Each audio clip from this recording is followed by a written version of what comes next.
Pessoal, eu tive um problema aqui, a gente está no meio da aula e parece que a gravação não foi. Então eu vou dar continuidade. Depois vocês deem uma olhada no slide, que também vai ficar, vocês vão ver que foi bem tranquilo, tá? A gente parou nesse slide aqui que tem a tela, a ponte de pedra do Rembrandt. E aí agora eu vou continuar. Então vamos continuar. A gente discutiu então a tela, né? Falamos aí a respeito de paisagem, né? Paisagismo, a origem da palavra paisagem, essa junção de país e imagem. Falamos dessa interpretação, né? Dessa imagem segundo a sua interpretação de realidade e etc. Se a gente vai adiante, deixa eu vir adiante aqui também. Cadê? Aí. Mais uma vez, né? O que é paisagem, então? Aí a gente pode dizer que paisagem é formada pela maneira de ver o mundo do ser humano. Igual a gente conversou, cada um vê a paisagem de uma maneira, né? Então tem essas peculiaridades aí e limitações. Nesse sentido, como o ser humano não possui em suas capacidades físicas a compreender a totalidade do espaço. O que é compreender a totalidade do espaço? Se eu mando para você, se eu pegar meu celular aqui agora e tiro uma foto daqui, desse ângulo aqui, e mando para vocês, vamos supor que vocês não conhecem, manda para alguém que não conhece a faculdade. A pessoa vai ver essa foto, vai compreender a totalidade do que é a Faculdade Pitágoras, o que é uma sala de aula do curso de arquitetura, o que é essa sala de aula com esses alunos especificamente. As pessoas não vão compreender essa totalidade, né? Porque a gente enxerga por pedaços, por isso até que a gente consegue movimentar. Quando a gente chega num lugar novo, a gente movimenta a nossa cabeça para a gente enxergar tudo, né? E conseguir interpretar aquele espaço que a gente está chegando. Então, a gente separa essas imagens, né? Esses fragmentos, e exemplo disso são essas imagens que estão aí no slide, ó. Eu tenho 3 fotos, são 3 fotos de paisagens. São paisagens distintas, mas é basicamente a mesma coisa, assim, né? Uma grande vegetação, uma vegetação mais selvagem, e são fragmentos tirados a distâncias diferentes. Então a gente consegue interpretar de maneiras diferentes. Na primeira imagem, a gente tem esse grande lago, né? Essas pedras, umas montanhas, vegetações, e um sol se pondo ali ao fundo, uma imagem muito bonita, inclusive, né? A gente interpreta de uma maneira mais geral, porque eu estou vendo aquilo ali de longe.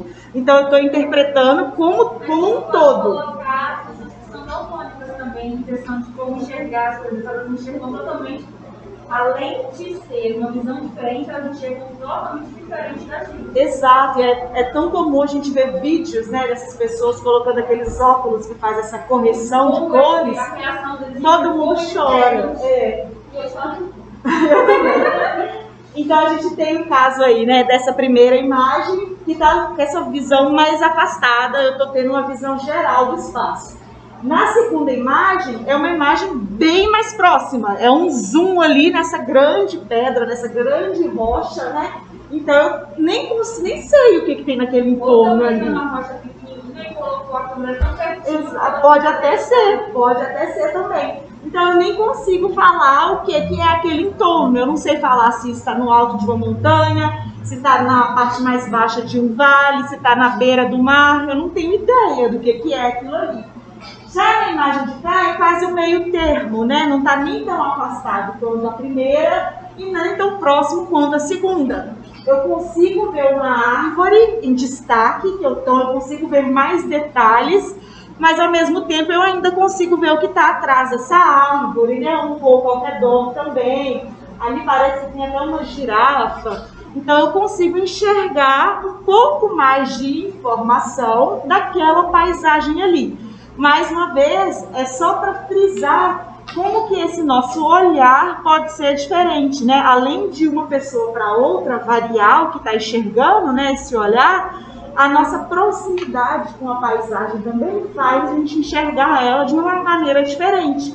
Se eu tenho um jardim, biotinho, aquele que eu dei o exemplo lá, qualquer jardim, se eu enxergo ele Assim como na foto do primeiro slide, que tem aquela pessoa sentada no banco admirando. Se eu sou aquela pessoa sentada no banco, eu estou enxergando ali como um todo. Eu consigo ver os pássaros, né, os peixes ali, eu consigo ver a vegetação, eu consigo enxergar como um todo. Agora, se essa mesma pessoa deita no chão, de cabeça assim, para próximo do chão, ela vai enxergar uma paisagem diferente. É a mesma paisagem, mas ela já vai enxergar um mundo menor. Ela provavelmente vai ver umas formiguinhas ali, né? Uns gravetinhos, vai conseguir enxergar outras coisas. Agora, se essa pessoa pega um drone e coloca a 300 metros de altura para enxergar exatamente aquele lugar ali também, ela vai enxergar de uma outra maneira também, né? Que além dela ver aquele lago ali, ela vai ver tudo ao redor, se tem edificação perto, se tem mais paisagem, mais vegetação, se tem pessoas por ali. Então tudo depende também de quão próximo você está dessa vegetação. Paisagem é assunto de interesse de diferentes especialidades, ciências e profissões, né? Esse conceito de paisagem é utilizado por arquitetos, por exemplo, foi influenciado e deriva de certa maneira da geografia. Por quê? Para o geógrafo Santos, ainda lá no final dos anos 70, paisagem não é apenas o volume, mas tudo ao seu redor que pode ser percebido pelos sentidos. E isso é o mais sensacional quando a gente fala de sentidos, assim como na arquitetura, né? Vocês vão ver que eu comparo o tempo inteiro. Quando a gente faz uma arquitetura que a gente chama de sensorial, né? Que além de eu ver ali o local, então já é um sentido, né? Eu estou vendo. Aí eu coloco uma textura na parede, eu estou sentindo também. Às vezes tem ali uma fonte, alguma coisa com água, então eu estou ouvindo também. Isso tudo pode ser trabalhado no paisagismo, na arquitetura e completa a sua imersão naquele espaço. Faz tudo ficar muito mais intenso e interessante. Sons, cores, cheiros assumem escalas as mais variadas, dependendo do observador, formando um conjunto diferente que pode ser tanto natural quanto criado pelo homem. Um jardim, vocês podem chegar, por exemplo, numa rocinha, numa cidade mais antiga, que vai ter lá aquela paisagem lá que nunca nenhum homem nem passou a cavalo lá perto, né? Tá intacta, uma mata ainda virgem ali, né? Mas ao mesmo tempo você pode fazer também ali na sua casa, sobrou um espacinho, você plantou umas plantinhas ali, um jardinzinho. Também é um tipo de paisagem, mas ela é criada por você, essa já é artificial, né? Apesar de ser jardim. Nesse sentido, para entender o conceito de paisagem, a gente busca também entender o que é espaço. E aí, na arquitetura, vocês já estão bem avançados, né? 7º período, 6º período, eu nem sei como vocês já chegaram aqui, que passou assim muito rápido. Mas a gente já discutiu a respeito, mesmo que de maneira indireta. A gente já vem falando sobre espaço o tempo todo. Quando você vai projetar, você pensa no espaço, né, na composição dos espaços e por aí vai. Foi a primeira matéria que você deu para a gente, que a gente estudou em Rota Contábil. Verdade, introdução, se eu não me engano. Eu trouxe os bonequinhos para vocês pegarem, verem escalas diferentes. Fiz vocês sentarem no corredor, desenhar também. Uns ficaram sentados, outros ficaram em pé. Adoro coisas assim. Então a gente já vem falando de espaço há muito tempo, né? Há anos já. No paisagismo a gente também fala de espaço. Como que a gente pode falar desse espaço, então? Primeiro, o que é espaço? A definição aí, ó. Arquitetos e geógrafos entendem espaço como uma totalidade. Ponto. Tá, mas e aí? Posso ir além disso, né? O espaço pode ser subcategorizado. O que é um espaço supercategorizado? Por exemplo, espaço natural, espaço urbano, espaço permeável, público, livre, construído. Além dessas categorias aí, eu posso juntar 2 ou mais delas e fazer uma nova categoria de espaço. Por exemplo, eu posso falar que é um espaço público construído, ou senão eu posso falar que é um espaço urbano livre. Então, são várias subcategorias que a gente consegue trabalhar ainda dentro do termo espaço, né? Enquanto o espaço é entendido como totalidade, a paisagem é um recorte do espaço.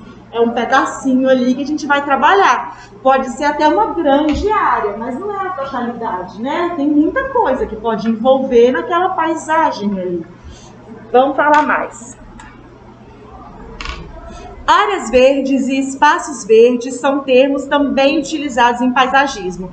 Reparem que são coisas diferentes. Áreas verdes é uma coisa, espaços verdes é outra. Parecem a mesma coisa, já vou falar para vocês a diferença. Basiquinha. A gente tem que considerar aí os espaços livres. O que são espaços livres? Livres de edificação. Normalmente a gente fala assim, é um espaço livre, que não tem nada construído nele, é livre de edificação. Eles podem não ter vegetação, nem sempre um espaço livre tem que ter um gramado, tem que ter árvores, tem que ter esse tipo de coisa. Pode ser um espaço livre que está concretado, às vezes ali um quintal. Seu quintal você concretou ele todo, não tem nada ali, só piso. Ele é um espaço livre, porque não tem nada ali, mas ele também não é um espaço verde, né? Ele está concretado. Então, espaço livre não necessariamente tem que ter vegetação. Espaços livres podem ser classificados em diferentes categorias, que podem se organizar de acordo com suas características. Vocês vão ver que essa parte da aula é mais teórica, eu vou falando desses termos e tal, mas é muito mais interessante vocês irem raciocinando, entendendo mais ou menos o que eu estou falando, do que ficar decorando esse monte de coisinha, espaço público, espaço livre, espaço não sei o que, blá blá blá. Então vamos continuar. Então, quais são essas características aí que podem definir, por exemplo, esses espaços livres? Ele pode ser público ou pode ser privado, né? Ele pode ser permeável ou impermeável, pode ter vegetação ou não ter vegetação. Várias situações aí e, inclusive, várias funções que esses espaços livres podem ter. Pode ser um espaço livre de lazer, de convívio, de circulação, de proteção ambiental. Então, a gente tem em Governador Valadares, nesse bairro aqui, vários espaços livres, né? Com diferentes propósitos. O estacionamento é um espaço livre, né? Não tem nenhuma edificação ali. Mas ele é uma área de circulação, por exemplo. É uma área para realmente estacionar, parar o carro, né? Às vezes é um espaço de lazer, porque às vezes tem eventos ali também, né? Tem aquela orquestra, tem umas coisas bacanas. Então, circo, é ali também que tem? Eu amo circo, eu nunca vi circo ali, não? Do shopping. Tá, mas sim, circos itinerantes ficam em espaços livres também, né? Tipo ali a área da Feira da Paz, né? Aqui? Eu acho que eu nunca vi, mas enfim, é uma área. Que você machucou? A barca? Não tira a máscara, menina. Coloca a tipo pulando, aí eu tava uma coisa, uma vida, quando eu caí, eu pensei enfim, detalhes, tá? Aí, vamos só falar a respeito das imagens aqui rapidinho. Na primeira imagem aí, a gente tem um pátio central, é um espaço livre nessa área central aí, não tem edificação nenhuma na parte central, mas ainda assim é um espaço livre. A gente tem uma geleira aí também e a gente tem também essas dunas. Todos são espaços livres, mas obviamente existem várias diferenças entre eles, né? Diferenças de clima, diferenças de vegetação, diferenças de função e por aí vai. Aí a gente fala um pouquinho agora de algo mais específico, espaço livre público. O que é espaço livre público? A gente pode citar aqueles com função de lazer, convívio, recreação do cidadão. Quais são esses? Por exemplo, parque, praça, passeio, calçadões. Coloquei aí duas fotos, né, que provavelmente vocês conhecem esses espaços aí, pelo menos foi a minha intenção, né, de trazer algo do convívio de vocês para a aula. Essas duas fotos, a primeira foto ali é aonde, gente? Praça Serra Lima, ótimo, na Avenida Minas Gerais, mas a Praça Serra Lima também é na Avenida Minas Gerais, né? Exatamente, são exemplos de espaços livres públicos, né? A Praça Serra Lima é uma área de lazer, ela tá ali para você ficar. Tem várias críticas, sempre que eu falo da Praça Serra Lima eu escuto muitas críticas, e realmente tem. Detalhes, né? Porque Valadares nem é quente, nem tem sol forte, né? Não, foi eu, mas assim, eu já falo. Não, tô brincando. Sobre ela. Não, tá doido. Não. Mas realmente foi uma coisa muito falha essa questão de banco de metal ali. Enfim, né? Mas vamos lá, voltando, né? Então a gente tem esses dois exemplos aí de espaços livres públicos, os dois aqui em Valadares. A praça, né, normalmente é mais utilizada para lazer, para contemplação, né, para passar o tempo. E ali a Avenida Minas Gerais é um espaço livre para circulação. Qualquer hora que a gente vai ali tem um trânsito danado, né? Apesar de que agora, mais de madrugada dentro, não tem esse trânsito, mas é uma área de circulação também e é pública e é livre, tá? Então, essas áreas, esses espaços livres públicos, eles têm várias funções. Pode ter função, por exemplo, de drenagem urbana, de proteção ambiental, né? Pode ter algum uso específico, ou às vezes é apenas um espaço residual. O que é um espaço residual? Aquela área que tem na cidade que ninguém sabe o que é, se já foi alguma coisa, se não é nada mais, se não tem construção nenhuma. Às vezes é um lote vago, às vezes é uma construção que já foi retirada dali, às vezes é apenas um pasto que tem por ali também, que nada foi construído, ninguém sabe por quê. É uma área que não tem nenhum propósito ainda, que ela ainda não foi explorada. Aí, agora a gente fala de espaços livres públicos e privados. Os espaços livres podem ser públicos, porém de acesso privativo. Quando vocês fizeram aquele ateliê de habitação de interesse social, em alguns grupos a gente chegou a debater sobre isso, assim, se vocês iam fazer um muro em volta do seu condomínio ou se não ia ter muro, né? Se o parquinho ia ser de livre acesso para qualquer um ou só apenas para os moradores daqueles edifícios ali. Então isso é um exemplo de espaço livre público com acesso restrito, com acesso privativo, né? É um condomínio fechado, as pessoas, não é qualquer um que pode entrar nesse condomínio, mas dos que moram ali no condomínio e dos visitantes é um espaço público, né? Então tem ainda essa outra categoria que a gente consegue trabalhar. Vai depender realmente do seu propósito, da sua intenção projetual. O que você quer fazer com aquilo ali? Qual que é o propósito de fechar uma área? É para trazer mais segurança. Beleza, é uma opção. Qual que é o propósito de deixar uma área aberta? Trazer uma maior integração com o entorno. É uma coisa muito bacana também. Então vai realmente depender da sua intenção projetual. Aí, lembra que eu falei para vocês da diferença conceitual? Tem área verde e tem espaço verde. Vamos falar dela e essa eu quero que vocês aprendam e realmente decorem para usar o termo corretinho daqui para frente, tá? Então, a gente já falou desse espaço livre de edificação, né? Que são aqueles não confinados ou delimitados por paredes e teto e por aí vai. E aí, nesses espaços livres, a gente pode ter a área verde e o espaço verde. O que é a área verde?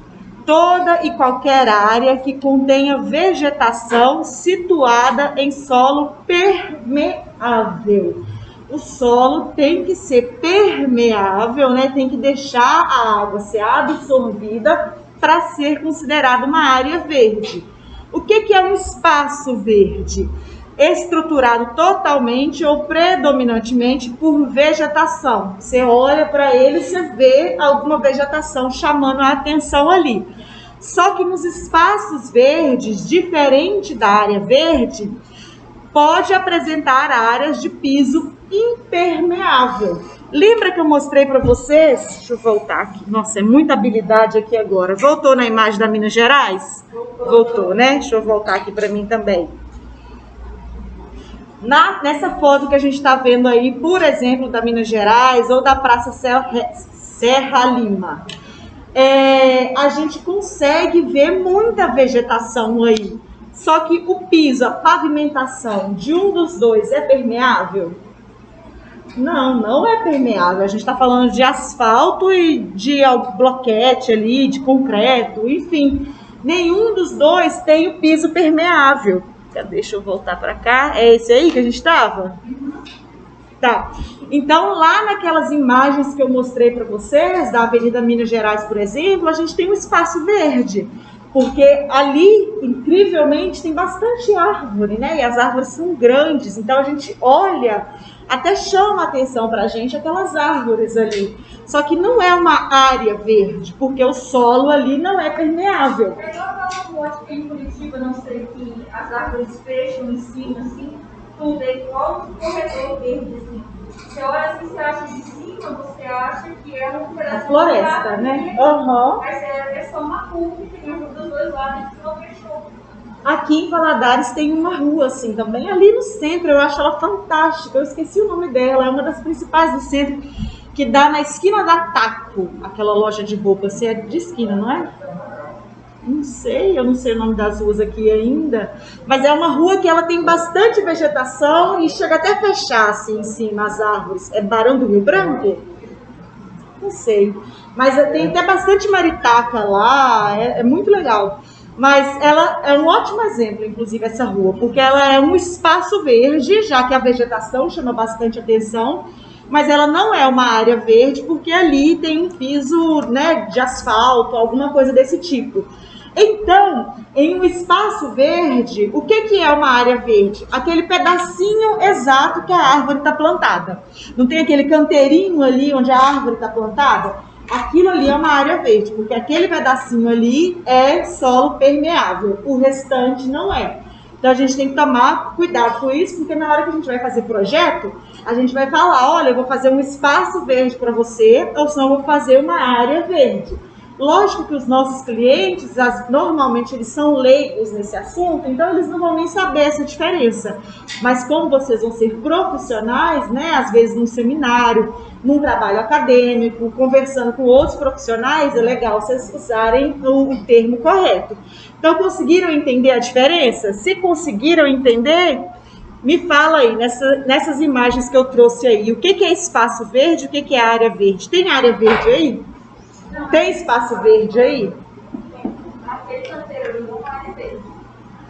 Que canteiro? Da esquerda. Aham. Aquilo lá é verde. Certo. Não sei, talvez seja vazado. No qual? No primeiro ainda, lá de cima? Essa é uma varanda de apartamento. Vai dar para uma laje, para um outro apartamento. Então, não, mas entendi sua colocação. Tem mais área verde? Hã? Porque tem um limite aí. O vaso tem um... É só aquela partezinha lá em cima que provavelmente está no chão direto, então isso faz parte da parede também artificial. Acredito que não. Talvez seja planta permanente. No jardim vertical, você nunca falava que era artificial. Existe isso também. Peraí, vamos lá. O de lá, da primeira imagem de cima, o vertical, é muito provável que seja natural, que não seja artificial. Pode ser de irrigação, esse sistema de irrigação que ele está falando, ou como parece que é uma área aberta também, pode ser regado até por mangueira, parece que ele tem um escoamento. Agora, o de cá só funcionaria com essa irrigação que ele está falando, porque se eu vier com uma mangueira que vai molhar isso tudo, não vai dar certo, né? E pode ser que sejam plantas artificiais ou até mesmo a tal da planta permanente. Vocês já viram essa, permanente? A planta permanente é uma planta natural que ela sofreu um tratamento que ela vai ficar para sempre com aquela aparência ali. É como se você fosse artificializar a planta natural. É como colocar um formol nela. Até assim, um negocinho, tipo uma fibra de coco, e coloca a planta naquilo ali e ela fica ali. Tá, tem essa possibilidade também, sim, é um jeito, é muito comum a gente ver essas coisinhas assim em festas, né, tem aqueles arranjos florais, aí colocam isso também. Mas enfim, vocês falaram direitinho assim, de tudo isso que a gente está vendo aqui, né, que tem essa paisagem, esse paisagismo chamando bastante atenção. A única porção de área verde é na primeira imagem ali de cima, né? Naquele canteirinho ali. Só aquilo é área verde. O resto é tudo espaço verde. Porque não tem nada para cá. Aquele canteirinho ali, ou concretado por baixo, que deixa de ser uma área verde. Deixa de ser área verde, sim. Precisa ter essa permeabilidade. Então a área verde praticamente é, se tem área permeável, é área verde. Se não tiver, vira um espaço. Exato. E aí vale lembrar que nos projetos que vocês fizerem, e obviamente tem que passar pela aprovação da prefeitura, a prefeitura exige a tal da área verde, né? A taxa de permeabilidade, que estava em 20, passou para 10, acho que voltou para 20. Isso eu ia perguntar, vocês decidiram em quanto vai ficar? Até a minha última atualização, que foi no final do ano passado, parece que estava em 10%, o que é uma pena. A gente fez o projeto do shopping, a gente fez com 20. É. Só que estava na luta de ser 20 ou ser 10. Exato. Eu nunca vim fazer uma reformulação de arquitetura urbanística. Tem várias coisas para falar a respeito disso que eu não vou nem render. Mas enfim, assim, né, gente? Vale lembrar que a gente está falando de áreas mínimas. Então, a gente, tendo consciência da importância de área permeável, ainda mais aqui em Valadares, na hora de colocar no nosso projeto, o mínimo é 10. Mas, poxa, vou me esforçar para fazer mais aqui. Inclusive, está com risco de cheia, né? Aqui do mundo. Projeto na prefeitura, um troço bonitinho. Aí chegou lá e depois vai é muito comum. Depois que conseguiu a BITSE, que é o documento da prefeitura, vão lá e concretam, infelizmente. Mas cabe a nós, arquitetos, de conscientizar o cliente, né? Porque a gente também não vai cobrar dele de saber toda essa importância. Acredito que vocês, mesmo que não tenham formado ainda, já têm argumento suficiente para poder falar com a pessoa, olha, não vamos concretar isso aqui não, porque vai dar problema. O problema que teve na minha cidade, a pracinha era toda de grama. Eles concretaram ela inteira e só tem 2 funções de grama assim. E a água que vinha de cima do morro, vinha para aquela área daquela graminha, e mesmo que passasse por cima, na hora que eu chegasse lá, ia embora. Agora desce a água e não tem bueiro suficiente. Que joia! Tem 3 bueiros só. Que joia! Perfeito! A água fica na rua. Nunca entrou água lá. Por causa depois que lá concretaram tudo, agora a água fica lá, não tem para ir embora. O bueiro não dá conta e fica lá. Tem uma das nossas aulas, acho que 1 ou 2, a gente vai falar sobre isso, inclusive vamos falar de alternativas para poder ajudar essa absorção da água no solo. Assim. Se aqui em Valadares fosse comum o uso dessas medidas, ia ajudar bastante qualquer chuvinha um pouco maior, o centro todo fica alagado, né? Algumas áreas ali ficam horríveis. Então, enfim, assim, mais pra frente a gente vai falar de umas alternativas para isso. No Japão ou se na China, é um dos dois. Eles têm debaixo do asfalto, eles têm os reservatórios e eles usam a água da chuva depois para limpar assim. Gente, isso é uma coisa tão simples. Eu acho que é o nome. Tem um negócio líquido ali que sai água com que levanta, né? E a rua toda. Então, assim, fica limpo, aproveita a água da chuva e eles, tipo assim, é útil, né? É um ciclo que vai funcionar. É a tal da arquitetura sustentável, né? Aí eu vou falar da arquitetura. Precisa ser aplicada. Enfim, deixa eu passar aqui. Deixa eu ver. Passou? Não. Passou? Não. Uai, Senhor. Ué, gente. Eu acho que passou. Eita. Então tá. Vamos voltar, deixa eu passar aqui também. Aí, a gente já estava conversando sobre isso, mas voltando para o roteiro da aula, existem consequências de tudo isso que a gente tem falado, né? De como que a gente trabalha essa paisagem. E a gente precisa ter noção dessas consequências, que às vezes elas vão muito além do que a gente imagina. A gente tem que entender que a gente vive num ecossistema. Tem fauna, tem flora, tá tudo vivendo em harmonia, ou pelo menos deveria estar vivendo em perfeita harmonia. Só que a gente, ser humano, acha que nós somos os caras, os fodões maravilhosos, que a gente pode fazer tudo sem ter consequência nenhuma, né? Exemplo disso são as leis ambientais aí, que não são respeitadas de maneira nenhuma e está cada vez pior, inclusive. As pessoas não ligam mesmo para isso, acham que não interfere em nada, que não tem problema nenhum. Só que a gente tem que levar em conta exatamente isso mesmo, que toda ação tem uma reação. Se eu estou construindo alguma coisa aqui agora, pode saber que essa construção vai impactar uma outra coisa. Exemplo disso, eu acho hilário, assim. Às vezes é muito comum vocês, alunos, na hora que vão fazer um TCC, algum projeto mais bacana, falam, nossa, a minha construção é sustentável, a minha construção é ecológica. Porque eu estou aproveitando a água da chuva, porque eu estou usando placa fotovoltaica, que não sei o quê. Inclusive, professora, eu estou usando uma madeira de reflorestamento que veio lá do Amazonas. Aí eu falo, nossa, bacana, porque essa madeira, sabe X-Men, o Noturno, né? Ele abraçou a madeira lá e teleportou para cá, assim, né? Num passe de mágica.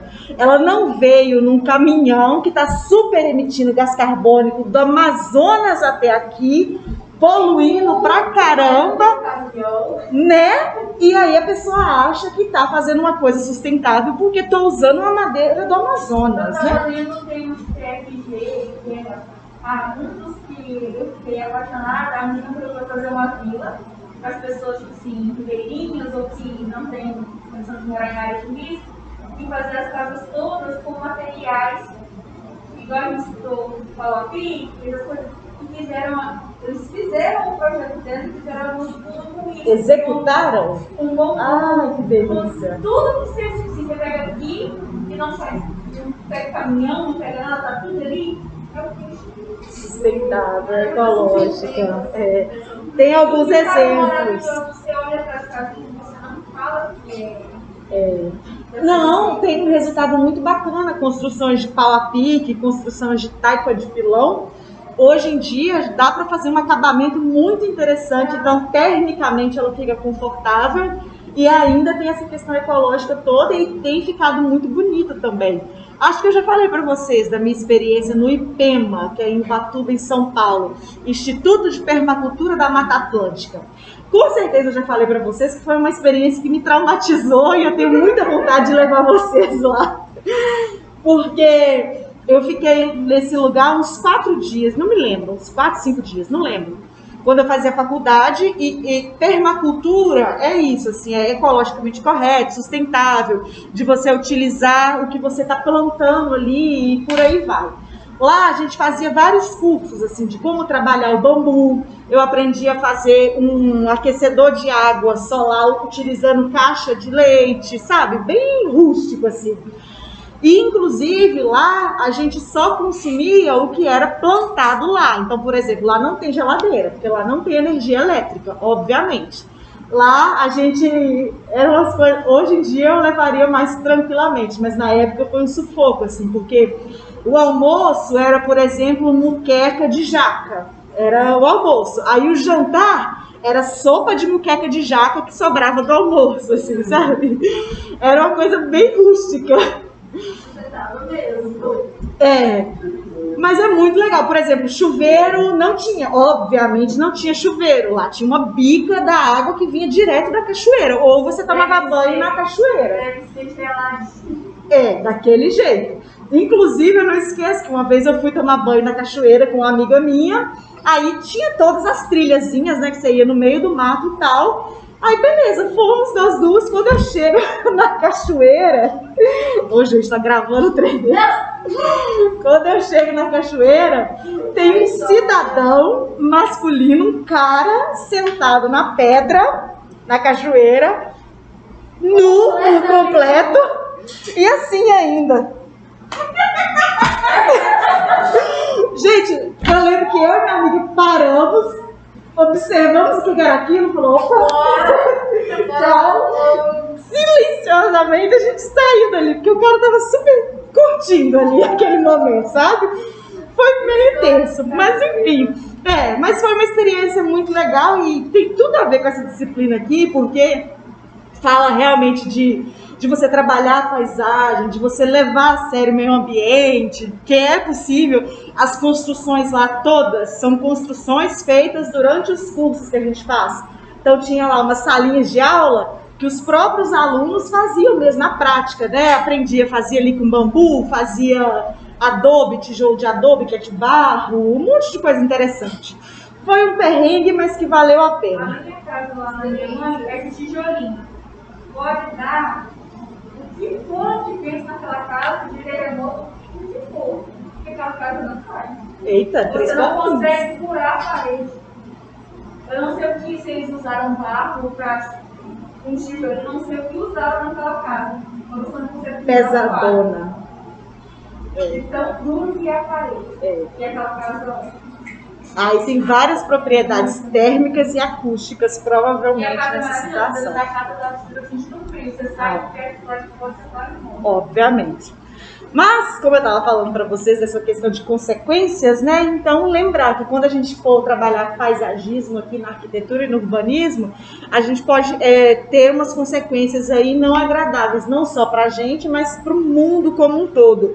Exemplo disso, eu trouxe para vocês isso aí, não sei se vocês já viram. Essa matéria, se eu não me engano, ela foi do ano passado. Ela lá na Bahia, que o Ministério Público estava apurando aí um corte de amendoeiras. Amendoeira é essa árvore que tem aí, que eu coloquei para vocês verem, muito comum, né? E lá tinha uma avenida com várias amendoeiras dessa, que uma criatura falou assim, vou cortar, pra que essas amendoeiras aí? E aí vou mostrar, é um videozinho curtinho. Mas quando teve um cidadão dono desse mercado pequenininho, chegaram nesse mercado de Caça Bonito, pintou-se em pé da árvore, tudo, pronto. Em tinta faz mal. As árvores começaram a ficar doentes. Ele está sendo processado pela prefeitura porque eles tiveram que lavar as árvores todas, esfregar, pronto por pronto, para tirar. Famoso inconsequente. Às vezes pode até acontecer de não ser por maldade, né? Igual eu imagino que seja esse caso aí. Só que passou da hora de, mesmo não sendo por maldade, a gente ir atrás da informação para poder fazer direito também, né? Poxa, não quer passar um videozinho, não um vídeo isso daqui. Eu comento para vocês, não quer passar. Mas ali na imagem já dá para vocês verem, né? O que seria esse vídeo aí. O que acontece? Cortaram as amendoeiras, mas essas amendoeiras abrigavam vários ninhos de maritacas. Então, obviamente, no final do dia, as maritacas foram lá para as casinhas dela, né? Cadê as casinhas? Elas ficaram loucas, né? E aí aqui é uma foto de uma varanda de apartamento. Como que a varanda ficou? Porque as maritacas não encontravam lugar para se abrigar. Então, elas estavam entrando nos apartamentos ali, chegando das varandas desse jeito, muito atordoadas. Eu vi alguns vídeos dessa cidade, né, de pessoas que moram lá, que filmaram, maritaca caída no chão, ofegante assim, sabe? Porque elas ficaram tão agitadas, de além de não encontrar, né, o ninho delas, não encontrou abrigo, porque cortaram todas as árvores, elas ficaram apavoradas, então elas caíam e morriam por estresse, de trauma mesmo. O ato de começar a cortar, não fosse louco, isso que aconteceu, eu vou falar com a prefeitura alguma coisa para impedir antes que terminasse de fazer tudo. Fizeram a grande porcaria e pronto, né? E aí, então assim, eu eu fico pensando, se eu estivesse no lugar dessa pessoa que fez essa proposta de cortar essas árvores aí, por qualquer motivo que seja, eu ia estar me sentindo muito mal depois disso, né? Porque imagina só, o que você fez ali com vários animais e diretamente foram as maritacas, mas a gente sabe que tem todo um ciclo aí, né? Aquela coisa de fazer uma coisa específica e não pensar no todo. No todo, com certeza, essa maritaca, esse monte de maritaca que morreu, tinha alguma coisa que era presa da maritaca, então começou a ficar demais ali naquela cidade, e é um ciclo gigantesco isso daí, né? Então é só um exemplo de como que um paisagista pode fazer uma grande porcaria no seu trabalho. Nesse caso é muito provável que não teve envolvimento de um paisagista, porque qualquer paisagista de esquina teria noção disso, né? Provavelmente foi uma ordem da prefeitura de alguém que nem é da área de arquitetura e urbanismo, e aí faz uma coisa dessas terrível, né? Tem uma série na Netflix que eu acho que chama Nosso Planeta do Céu, que começa de um bichinho e passa por todos, ele planeia o ciclo e vai mostrando as interferências das ações humanas naquilo ali, de alimentos de baleia não ter, aí a baleia comer o plano, e vira uma cadeia enorme, como as ações humanas estão prejudicando. Nosso planeta, depois eu procurar, vou querer ver, eu adoro essas coisas assim. E vai passando tudo, sabe, mostrando, assim, gente, é uma coisa mínima que a gente faz aqui, a gente fala assim, não vai ter consequência nenhuma. Exatamente. E a gente vai ver lá na Alasca, lá no campo. Exatamente. Eu tô falando muito de mim hoje, não tô gostando disso, mas enfim, assim, exemplo disso é, por exemplo, eu virei vegetariana, tem um pouco mais de um ano que eu parei total de comer e tal. Eu sei que o meu consumo de carne era bem pequeno, então se for parar para pensar assim, no planeta como um todo, o meu consumo nem era tão grande assim para impactar, e eu não vou falar disso hoje, não vai render.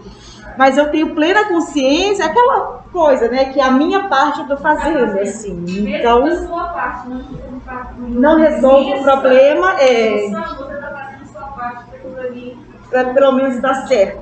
Inclusive, gente, né, segunda sem carne, pelo menos, mas beleza, vamos continuar. Deixa eu voltar lá para a aula. Depois eu vou passar para vocês os slides da aula, né, aí vocês vão... depois olha com mais paciência, se deve achar o vídeo. É só uma reportagenzinha. Formação profissional. E aí, a gente estava falando disso tudo, de conceito de paisagem, o que é paisagismo e por aí vai. Agora falando basicamente, mas de uma maneira mais direta, né? Que formação profissional um paisagista precisa ter? Para começar, no curso de arquitetura e urbanismo no Brasil inteiro, a gente sai formado podendo falar que nós somos paisagistas. Então, quando vocês se formarem aqui na faculdade, você pode sim falar que você é paisagista, fazer seu cartãozinho, né, bonitinho e tal, trabalhar com isso. Lembrando, porque aqui na arquitetura a gente pode, inclusive, ser várias coisas. Só com essa formação básica de graduação, vocês podem ser seguir várias vertentes aí de atuação sem problema nenhum. Exemplo disso é que toda hora, né, a gente vê na faculdade uma matéria diferente da outra. Assim, vocês vão ver matéria de arquitetura de interiores, igual eu falei para vocês. Vocês têm noções da parte mais estrutural da construção. Vocês veem matéria de história. Então, vocês podem ser profissional. Nossa, não falta opção quando a gente forma em arquitetura. No CAL, né, o Conselho de Arquitetura, quando ele fala lá da atribuição, né, do profissional de arquitetura nessa área do paisagismo, ele fala que a gente pode trabalhar com concepção, execução de projetos para espaços externos, livres e abertos, privados ou públicos, como parque, praça, considerado isoladamente ou em sistemas dentro de várias escalas, inclusive a territorial, ou seja, a gente tem autorização para trabalhar com paisagismo. Na verdade, o paisagista ele não precisa de formação acadêmica no Brasil. Qualquer pessoa pode ser um paisagista, né? Só que um trabalho de qualidade é outra coisa. A gente tem aí aqui no Brasil projetista também, que não é engenheiro nem arquiteto, mas não vamos nem comparar a qualidade do trabalho de uma pessoa assim com a de uma pessoa que passou 5 anos, pelo menos, estudando na faculdade várias disciplinas para entender por completo aquela edificação, né? Então, o paisagista, obrigatoriamente, ele não precisa ter curso nenhum, mas o ideal é que ele tenha. Ele pode ser formado em arquitetura e urbanismo, como é o caso de vocês, né? Apenas a graduação já fica legal. Tem pós-graduação, especialização, né? Nessa área de paisagismo também. Então, quem gostar, eu sinceramente não acho que a formação em arquitetura e urbanismo é suficiente para você ser um bom paisagista. Então, especificamente, né? Mas no meu curso também era uma matéria só. Você tem que ir muito atrás por conta própria para aprender mais mesmo, ou realmente fazer uma especialização que fica mais interessante. Tem mestrado na área também aqui no Brasil. Parece que aqui no Brasil tem apenas 2 mestrados nessa área, um em São Paulo e um no Rio, assim, uma coisa mais limitada. Mas enfim, tem muita coisa para você estudar e para aprender nessa área aí, que é uma área bacana, inclusive, tá? Ela rende uns projetos muito interessantes e não tá saturada, não. Inclusive, tá com falta de bons profissionais paisagistas, tá? É muito difícil. A área de arquitetura de interiores, design de interiores, que é até a minha especialização, que eu adoro, tá lotada. Nossa, tem muito. Lógico que você pode formar e ser isso, se é o que você gosta, que seja um ótimo profissional, mas saiba que tem bastante concorrência. Aqui eu só trouxe 2 resoluções para vocês direitinho. Link, tá? Depois, quando eu passar a aula, vocês vão ver que dá para clicar, vai abrir essa resolução do CAL. Uma de 2012 e a outra de 2013. Na primeira, dispõe sobre as atividades e atribuições profissionais do arquiteto e urbanista. E na segunda, sobre as áreas de atuação privativas dos arquitetos e urbanistas. E o que é compartilhado com o outro. Sabe aquela briga eterna de arquiteto e engenheiro? O que eu posso fazer? O que você pode fazer? Não sei o quê. Nessa resolução número 51 aí, fala direitinho o que é cada macaco no seu galho e o que dá para compartilhar. Passou ali? O profissional paisagista. Todos os profissionais, arquitetos e urbanistas brasileiros são habilitados a trabalhar com paisagismo, né? Que é o que eu falei para vocês. Inclusive, a gente tem a Associação Brasileira de Arquiteto Paisagista. Você pode se associar. Como arquiteto, existem várias associações, né? Que você pode se filiar ali para ser representado por um grupo, por uma classe, né? Inclusive pelos arquitetos paisagistas. O site dessa associação é um link, isso aí também, mas é um sitezinho bem feinho, assim, não tem muita informação. Eu não achei muito legal.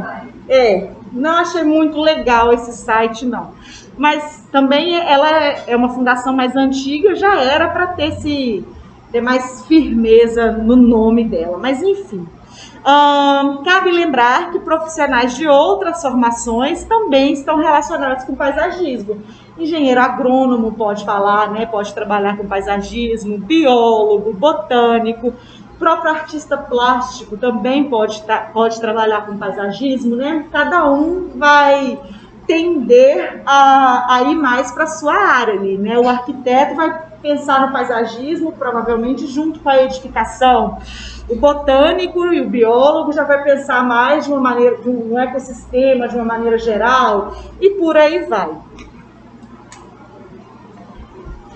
O entendimento pelo... essa parte aí é importante, eu queria que vocês acompanhassem lendo, vamos ler devagarzinho.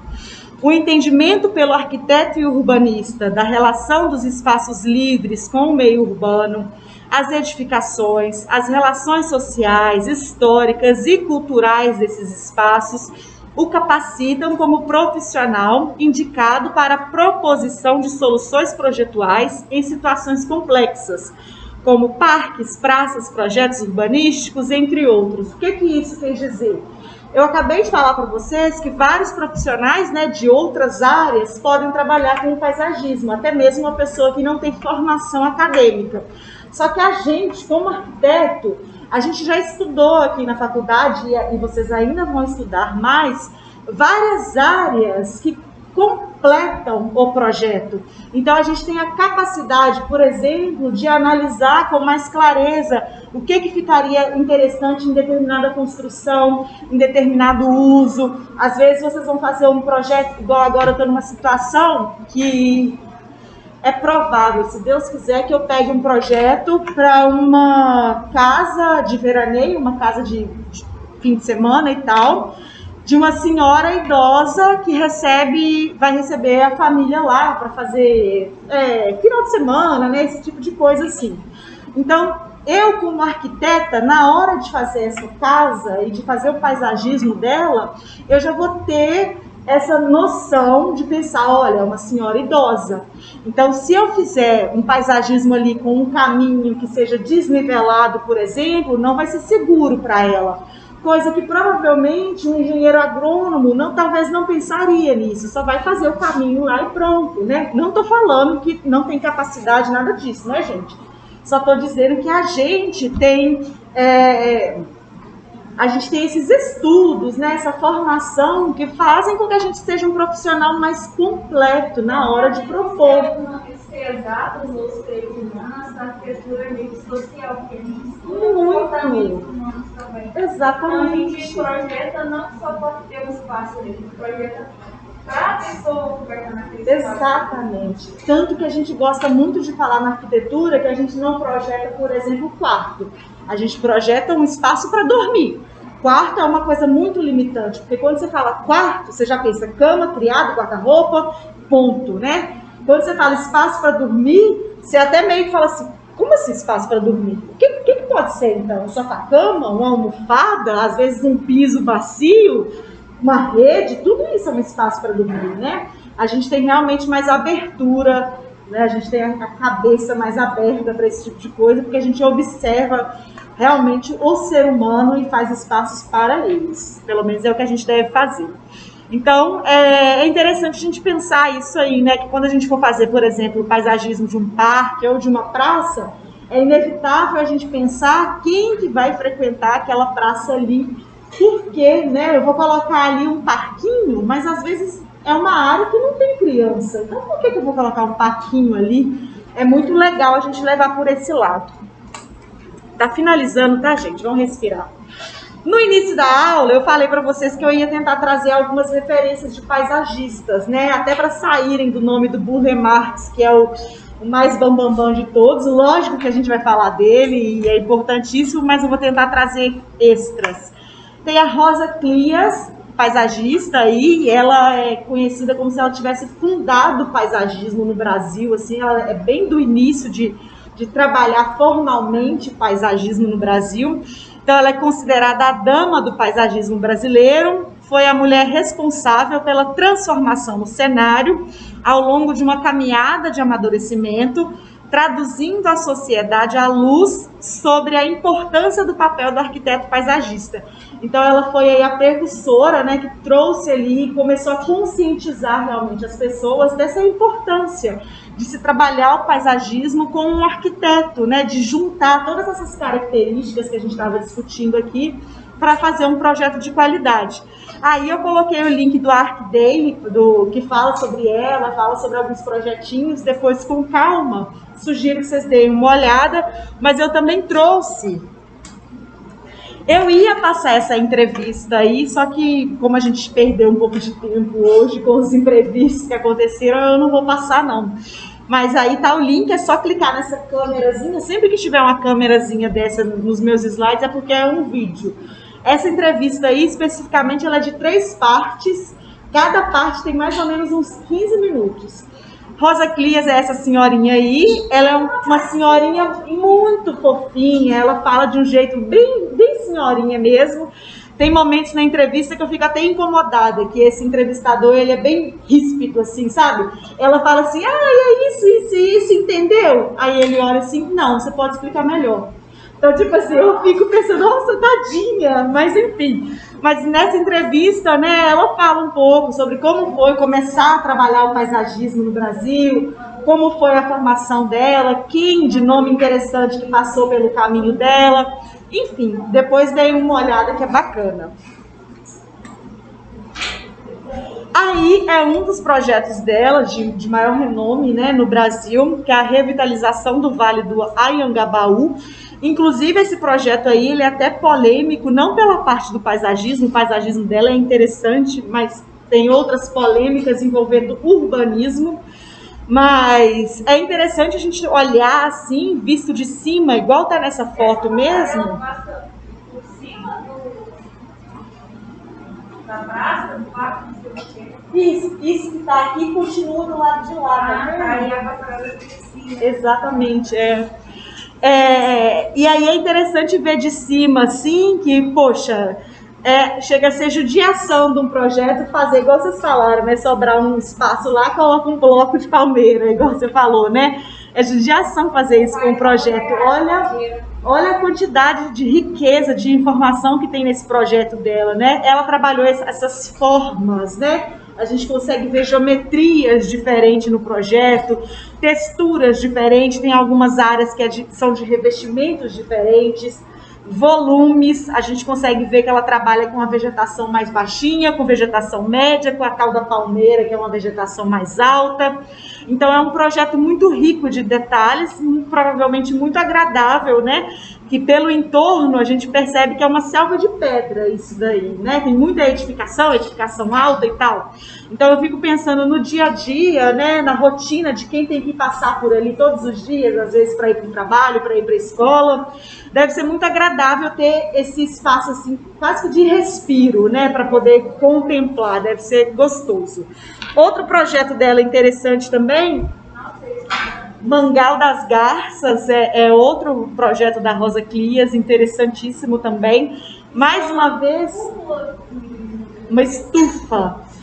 Ela, mais uma vez, né, ela brinca muito com as formas aí, vocês conseguem ver que os caminhos, não tem nada reto, linear, é muito orgânico, né? Tudo muito natural. Contradizendo com o anterior, porque o anterior era só geométrico, linha reta, aquela coisa toda. Agora esse aí, ela foi bem mais orgânica nesse projeto. Ela brincou com os elementos, né? A gente vê que foi usado o elemento água nesse paisagismo também, que é um elemento muito legal de se trabalhar. Mais uma vez, as formas, os volumes, né? As edificações também foram inseridas, você percebe com cuidado ali, pelo menos as principais, igual essa grande estufa aí, faz parte do projeto como um todo, né? De maneira bem interessante. Aí eu deixo a dica para vocês de 2 podcasts. Para quem gosta de podcast ou para quem não gosta, às vezes pega o hábito, assim, se você tem alguma rotina de enquanto está dirigindo, enquanto está lavando vasilha, qualquer coisa desse tipo, coloca lá no podcast. Os 2 que eu trouxe, eu escuto no Spotify, mas eu imagino que deve ter em outras plataformas também. Um chama Café com Arquitetura, fala de vários temas bem interessantes, assim. Falou de arquitetura na pandemia, da obra em si, conforto térmico, eles discutem sobre tudo isso, sabe? No episódio 14, eles falaram sobre paisagismo. Então, falou da parte de permeabilidade, da taxa de permeabilidade mesmo, fala da paisagem do todo, paisagem e composição de elementos, falou de pandemia, falou das plantas mais utilizadas. Então é um podcast bem levinho. Quando vocês pegarem essa aula, é link. Então é só clicar na imagem, que se vocês tiverem o Spotify, já vai abrir. O Spotify para estudantes, agora só 8,50 por mês. Melhor ainda. Então, Verdade do preço. verdade, tem isso mesmo. O Spotify é super legal, eu adoro, pelo menos. O outro podcast que eu ia mostrar para vocês também é do Spotify, mas se eu não me engano tem em outras plataformas também, é o ArcCast. O ArcCast tem vários assuntos também, todos relacionados à arquitetura. É muito legal de ver eles discutindo, eles trazem convidados interessantes. E aí eu achei interessante que hoje, bem quando eu estava revisando essa aula, né, adicionando alguma coisa ou outra, eu participo do grupo de WhatsApp do ArcCast. E aí eles mandaram, saiu o episódio de hoje sobre paisagismo. Eu falei, opa, fechou. Já coloquei para vocês aí, né, o link saiu hoje. É interessante também, fala um pouquinho, né, de como está o paisagismo atualmente, tem uns convidados, tem um convidado português que falou um pouquinho sobre o paisagismo em Portugal, como que é, né, a diferença daqui com o Brasil, de lá com aqui, e por aí vai. Vou fazer uma observação, vou falar que essa imagem aí, vocês já viram essa imagem? Se eu não estou enganada, eu acho que é isso mesmo, essa imagem aí é um aeroporto, é o aeroporto de Singapura. Não é trem, não é metrô, não é um outro nome que tem, porque tudo isso essa plataforma aí. Ele vai levando essa branca atrás da cascata. É um trem que passa para cá, levando os passageiros. É o aeroporto de Singapura. Ele é sensacional porque ele tem isso aí mesmo, essa selva com cascata e tudo. É fantástico. Então tá aí também o link para vocês verem. Leitura complementar também trouxe, para quem quiser aprofundar um pouquinho mais no tema, essa aí, Espaços Livres e Espacialidades da Esfera de Vida Pública, uma proposição conceitual para o estudo de sistemas de espaços livres urbanos no país. Nossa, pelo título já deu preguiça, né? Mas não, mas é interessante de se ver. Se eu não estou enganada, esse artigo aí é pequenininho, acho que tem umas 4 páginas, alguma coisa assim, fala sobre esses espaços livres que a gente falou na aula de hoje, acho válido. Recados finais, 2 coisas. Primeiro, Classroom, ainda estamos presos a ele porque a gente está nessa coisa de aula presencial, remota, né? Não sei como as coisas vão ser. Então já criei lá o grupinho do Google Classroom. Para quem não sabe, é só digitar lá no Google, né? Google Classroom, do jeito que está escrito aqui, ou acho que se colocar sala de aula, Google Sala de Aula, também dá certo. Também, no tem todos os aplicativos que já tem lá o sala de aula, Classroom. O código da turma é esse aí, qualquer coisa, o slide. Eu já vou colocar esses slides lá hoje. Então, eu ia falar que era só clicar, mas eu vou colocar por lá. Então, enfim. Por último, a coordenação solicitou que a gente fizesse grupos de WhatsApp. Imagino que no semestre passado você já tinha um grupo de WhatsApp com as outras disciplinas, né? Esse semestre vai continuar o mesmo esquema, então tá aí o grupo do WhatsApp. Por exemplo, Vanessa, se você puder me chamar, eu te mando o link, você já direciona para os seus colegas, ou Vitória, que é a líder da turma, é Vitória, né? Enfim, alguém podia me chamar que eu já mando o link que facilita. É importante vocês estarem lá nesse grupo, porque normalmente eu mando assim, olha, vou atrasar, olha, para essa aula aqui leva tal coisa. Então, fica muito mais dinâmico a nossa conversa, tá? Dúvidas, outra coisa importante, da experiência que eu tive no semestre passado. Esse grupo de WhatsApp tá ali pra gente conversar mesmo. Não é grupo para dar bom dia, boa tarde, boa noite, falar que o Galo ganhou, que a Carol Conká saiu. Não é grupo para isso. Mas assim, vocês vão ver que eu vou passar trabalhos, né? Trabalho de uma aula para outra e por aí vai. E aí é muito comum vocês me chamarem no privado. Pode fazer isso? E aí o outro chama também perguntando exatamente a mesma coisa.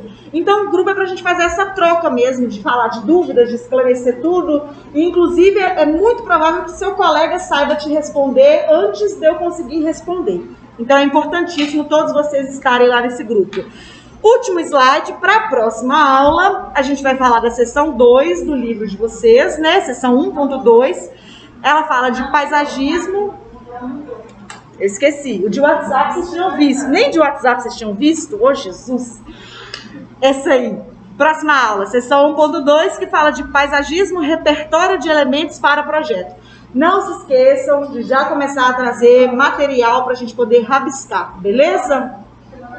Deixa eu encerrar por aqui.